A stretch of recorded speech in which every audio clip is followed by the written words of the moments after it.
I don't know what the hell to say. I don't know how these people improv their brilliant intros. I'm just not a comedy person. I'm not an improv person. Even real life, casual conversations, I can't think of shit to say. So I'm not gonna say shit. Okay? Let's just start. I'm reading The Numbers Don't Lie by Short Skirts and Explosions. Let us begin. The Numbers Don't Lie by Short Skirts and Explosions. Chapter 1. And figuring that this ain't exactly applebuck season, I can only chalk up the farm's most recent success to them weather ponies and their fancy hoofwork and helping the fields get rain extra early, which just goes to show that when you're wanting to make the best of things, to seize the day, as it were, it's a mite bit hard to do it by oneself. Teamwork really does make the world go round, Your Highness. With a smile, Applejack plopped her hat back atop her golden mane and tossed a bright smile across the dusty library. Your loyal and dependable subject, Applejack. And Spike licked the edges of his mouth as he finished the final scribble across the brown parchment. Done! He rolled the scroll up and smiled. Woo! Fastest letter I've ever written. Applejack gazed aside, her freckles awash in a slight blush. You reckon we should change that to Miss Applejack or something fancy right there at the end? Twilight Sparkle giggled, shaking her head with a flounce of her mane. Not at all, AJ. The princess knows fully well who you are. The kingdom of Equestria has depended on you and the other 5 elements of harmony time and time again. You're practically family now. Family? Ah, shucks. Applejack rubbed one hoof against the other as she gazed nervously towards the floor. Not sure I feel quite right with myself, bumping branches with the princess's family tree. Aw, please, AJ. Twilight trotted over from her reading seat and gave Applejack a friendly nuzzle. Don't sell yourself short. Celestia cares for you no less than any other pony. Enough to read an entire letter about my most recent success with the apple crops? Applejack asked, with a raised eyebrow. Seems rather boring for the ruler of Equestria, don't you think? Not at all, Applejack. Twilight grinned. She's always asking to know more and more about the friends I've written about. Your letter is perfect. Not to mention simple. Spike gave a thumbs up while sliding a seal over the scroll in another. It certainly made my job a lot faster. Spike? Twilight glared his way. You sure that I wasn't too... Oh, I don't know. Applejack scratched her chin with a hoof and thought aloud. What's the word that unicorn is always using? Uncouth? Hardly. I know I went on and on quite a bit about the weather ponies watering the crops for the early harvest. Thing is, I just don't want them to be losing any credit for what they did and all. Applejack, it's okay. You were completely and utterly honest, Twilight said with a wink. And if there's anything that ponies have come to expect from a friend like you, it's the truth. Forever and always. She turned and glanced at Spike again. How's the letter coming? Way ahead of you. He raised the letter to the ceiling and, with a belching sound, sent it across Equestria on a wave of green flame. Woo! Talk about feeling accomplished. He excitedly pumped his arm and grinned. Now I can go back to shoveling for gemstones outside of town to fill my dragon cupcake batch. Just don't track any mud on the way back from your digging, Spike. Twilight raised an eyebrow, smirking. We've talked about this, remember? Funny. Applejack brushed some bangs out from under the brim of her hat. Must be digging season or something. Apple Bloom asked if she could borrow the family shovel this morning. Oh? Yeah, seems like they're having some fancy-smancy science project at school. Earthworm digging or something. Ugh, just glad they didn't make us do that when I was a filly. Really? Twilight blinked awkwardly at her. Today is a Thursday. Shirley always gives out quizzes on a Thursday. We've talked about it over tea before. There's barely any room to fit in a project like that on account of all the schoolwork. Heh. Spike waddled across the room, carrying a dirt-stained bucket over each shoulder. If you asked me, some ponies not planning to do any studying today. Applejack frowned after his moving figure. Are you making sass about my little sis? You have to admit, AJ, Twilight said. It is kind of odd, don't you think? Land's sake, Twilight. Applejack chuckled and gave her an oats-eating grin. This is honest Applejack, remember? I swear, if you trotted door to door to every household in Ponyville, you wouldn't find no foal who was raised more proper than the one Big Mac and I looked after. Her smiling teeth glistened.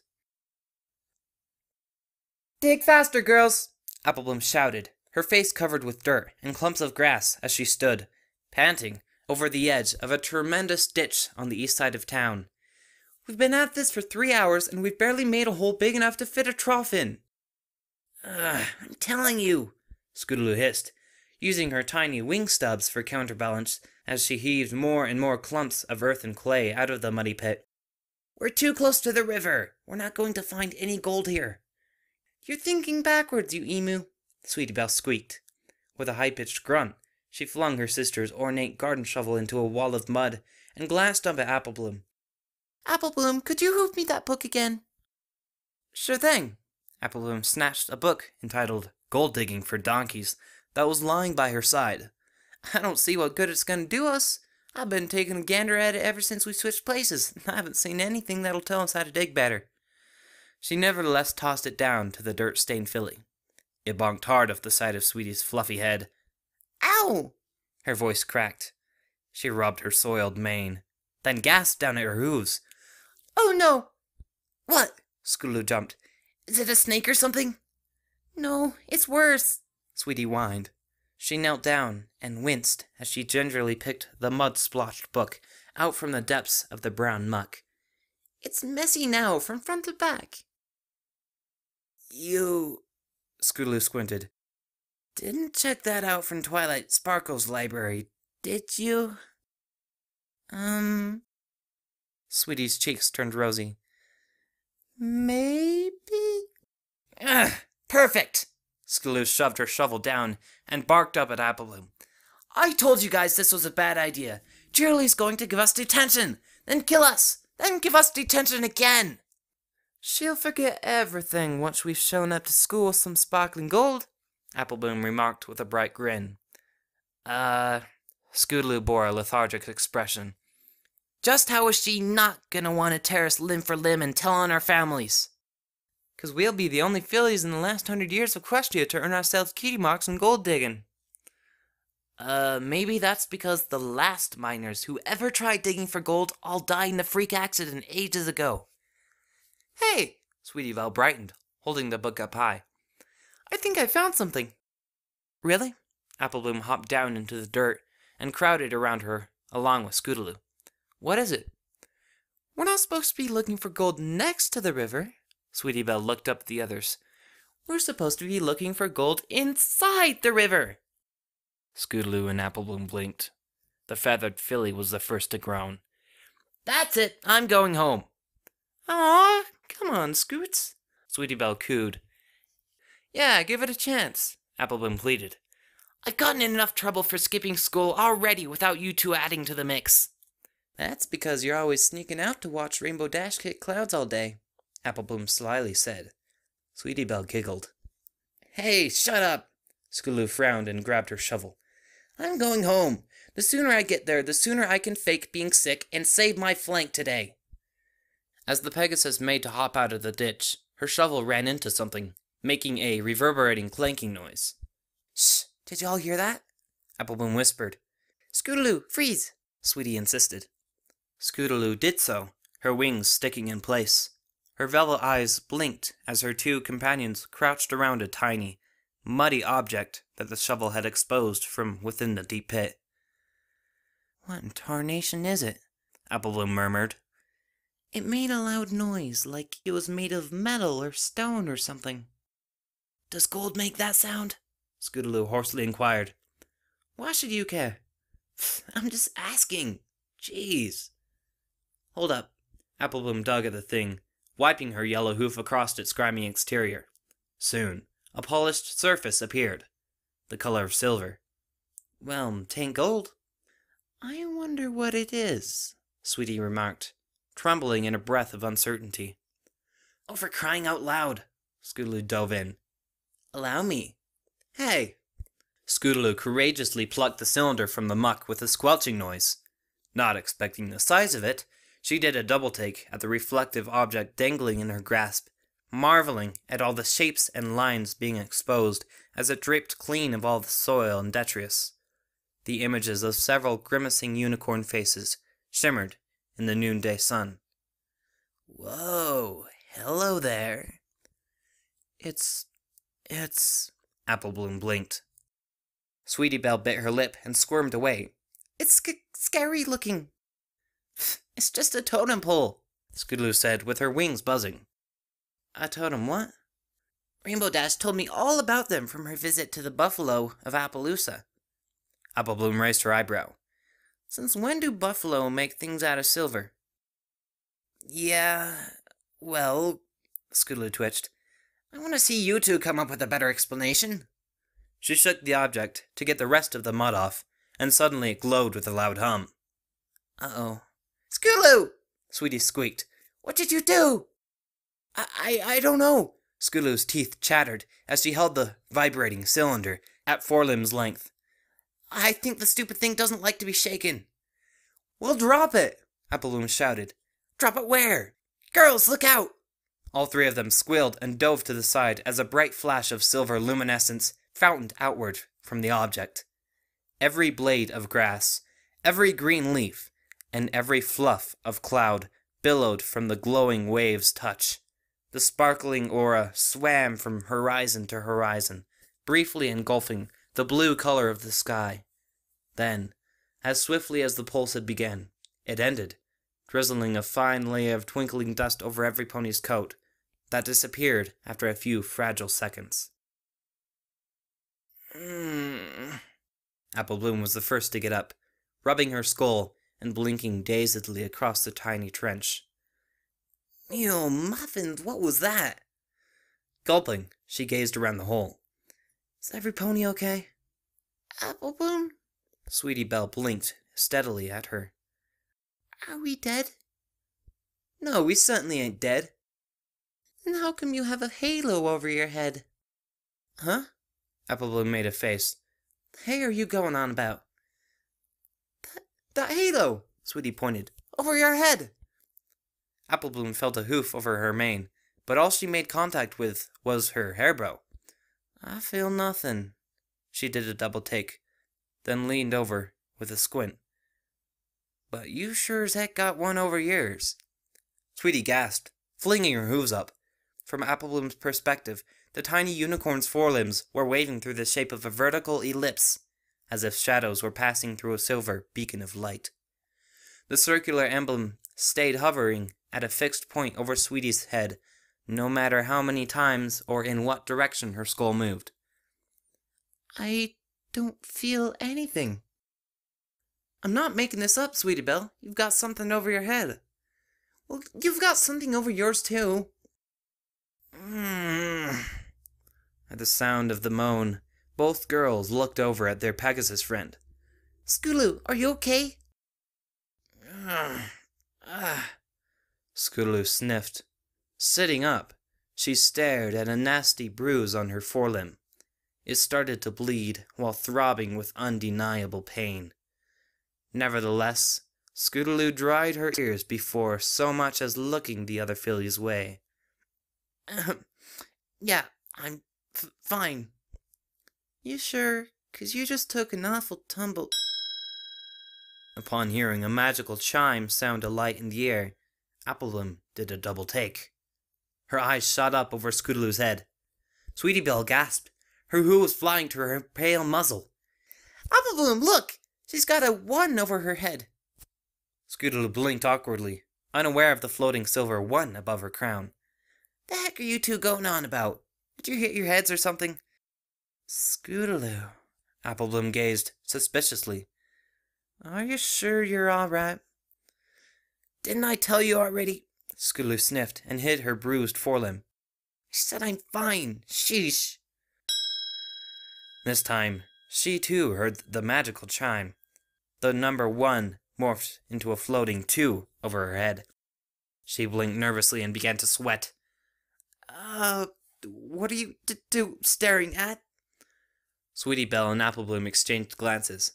Collectively, the nervous trio glanced at the still glowing totem in their grasp. Huh, that was really strange, Lyra remarked. She and every pony else in the center of Ponyville had frozen in what they were doing to glance up at the sky. That wave of light just now. It was probably the sun passing through a cloud, spoke a mustached unicorn waiter who stood beside her table at a restaurant patio. He levitated a pen over her notepad and scribbled across a sheet of paper. Will that be all you're ordering today, madam? Lyra snapped out of it, wrenching her gaze from the equine passerbys who were frozen in their awkward sky-gazing. Oh, that's all for me. I'm waiting on my friend. She should be here any time now. Very well. The waiter gave a curt bow and pocketed away the order. I'll leave one menu with you. Oh, really quick. Lyra smiled and pointed at the chalkboard resting on the front of the restaurant behind him. I was passing by here, and now I can't help but notice that the soup of the day is the same as was written on the board last afternoon. Is that a mistake? I mean, your soup is always fresh, right? Absolutely, madam. Freshest soup in all of Equestria. The waiter smiled pleasantly. There was a chiming sound, and the number 1 appeared over the stallion's head. Lyra blinked. Her brow furrowed. Huh. Well, thanks? It is my absolute pleasure to serve you, the waiter said with a slight twitch, issuing another chime. A 2 appeared over his head as he bowed out and trotted off towards the kitchen. Lyra scratched her chin. Her ears flicked as she heard more chiming sounds from behind. She turned around to see Barry Punch chatting pleasantly with Minuet over a table of Daisy Alfredo. And that was that! Barry grinned wide, a 4 levitating above her skull. Since then, I've been completely dry. The 4 flickered and was replaced with a 5. I'm telling you, I'm completely giving up the bottle. For real this time. With another chime, a 6 appeared. Minuet sweated nervously, scrunching up in her chair. Her eyes were locked on the number above Barry Punch's mane. Barry, are you... Well, she smiled awkwardly. Are you telling me the truth? Of course I am! Barry Punch frowned. It was a 7 now. Are we friends? Don't you trust me? Oh, you know I do, Minuet nervously squeaked. And just like that, her 0 became a 1. Ah! The nerve! Exclaimed a feminine voice from behind. Lyra spun and looked towards the street corner. Blossomforth was hovering down the sidewalk, with an indignant upturn of her nose. Behind her, Thunderlane stumbled with drooping wings. Honey, I don't get it. What's the big deal? The stallion stammered in spite of the huge, glaring 12 hovering over his spiked mane. I've only ever been honest with you. I think you're making a mountain out of a molehill. Blossomforth spun around, her forelimbs crossed as she glared and said, And what about Cloud Chaser and Flitter? For such molehills, you've certainly hiked across them like the Himalayas. Darling, how many times do I have to tell you? Thunderlane sweated in spite of his courageous smile. Those 2 fillies mean nothing to me. I don't know why I've never bothered to notice before, but I can look through you like you're made of glass, Thunderlane. Leave me alone. She flew off. Baby, come on. He hovered limply after her, whimpering. His voice was drowned out by a gradual rising commotion as every pony in every corner of Ponyville stopped to murmur, gripe, and bicker with a random friend or stranger. Lyra blinked several times, running a nervous hoof through her bangs. She was almost oblivious to Bonbon when the mare finally showed up at the table, pausing in the middle of unshouldering her saddlebag to gaze awkwardly at the confounded villagers. Yeesh, Bonbon's voice squeaked. Looks like every pony's got the case of the grumps. She sat down in a slump. You got any idea what's going on? Not a clue, Lyra murmured. With a jolt, she polished the table with her forelimb and looked down. In the glossy reflection, she barely made out the number 1 above her lime-green horn. Whatever the case, sorry for being late. I got caught up having to cross some ugly construction site at the corner of Main Street downtown. That's no problem, Lyra murmured. However, at the sound of a loud chime, her ears twitched. She looked up, squinting. The number 3 hovered over Bonbon's head. "So they're serving soup today?" The mare grinned, her blue eyes swimming over the menu she held in her grasp. I'm famished." Right. Lyra slowly nodded. She gulped and leaned forward. "That's why you hurried here, correct?" "Oh, you know it." Bonbon smiled without looking at her. "I got here quick as I could." A 4 appeared. Lyra blinked. With thin, skating eyes, she murmured, "Bonbon, you did agree to go on that diet, right? 'Cause of your high sugar levels?" Bonbon gave Lyra a double take. "Why, of course, Lyra. We talked about this. I haven't snacked on any sweets for over 2 weeks. You know you can trust me." Lyra was glaring at this point. "So you haven't been by Sugar Cube Corner today?" "No." Bonbon frowned, completely oblivious to the 8 above her head. "Honestly, what do you take me for?" "Honestly?" Lyra droned. "Honestly." "Well, honestly, Sweetie Belle looked down at her squirming hooves as she stood beside Scootaloo and Applebloom atop the welcome mat of the Carousel Boutique. "It was Diamond Dogs." 4. Rarity glared down at her sister and her 2 friends. "Diamond Dogs," she murmured. "Is that true?" "Mm-hmm." Sweetie nodded. 5. Her green eyes went wide as she gasped. "They tossed us around like hoofballs, demanding gemstones and jewels." "Yeah," Scootaloo added, still trying to hide her bruise. "Mostly diamonds." With a chime, she flashed a 4 over her head. "'Cause that's what Diamond Dogs want." Sweetie Belle grinned. "Diamonds. But we were just like you, sis." She waggled her eyebrows. "With our ladylike charms, we got them to leave us alone." "Yep," Scootaloo nodded. "We're all perfect ladies." "So I see." Rarity paced before the group. Her scrutinizing gaze fell upon the centermost pony who was presently hanging her head. "Applebloom, darling, you've been awfully quiet. Was there any glistening nugget of truth you wish to add to this most disastrous account?" Applebloom fidgeted, staring down at her hooves. Her lips moved, producing an indecipherable mumble. Rarity leaned in. "I beg your pardon?" Applebloom looked up, flashing an awkward, mud-strewn smile. The Diamond Dogs were fixin' to make us dig our way out of our way to dig our way to China?" Her smile cracked as soon as she heard the chime. Her skull brandished the paltry number 1, and yet she instantly broke into a fountain of tears. "Ah! It's a lie! It's a lie!" she drawled, falling to her haunches and burrowing her face into her forelimbs.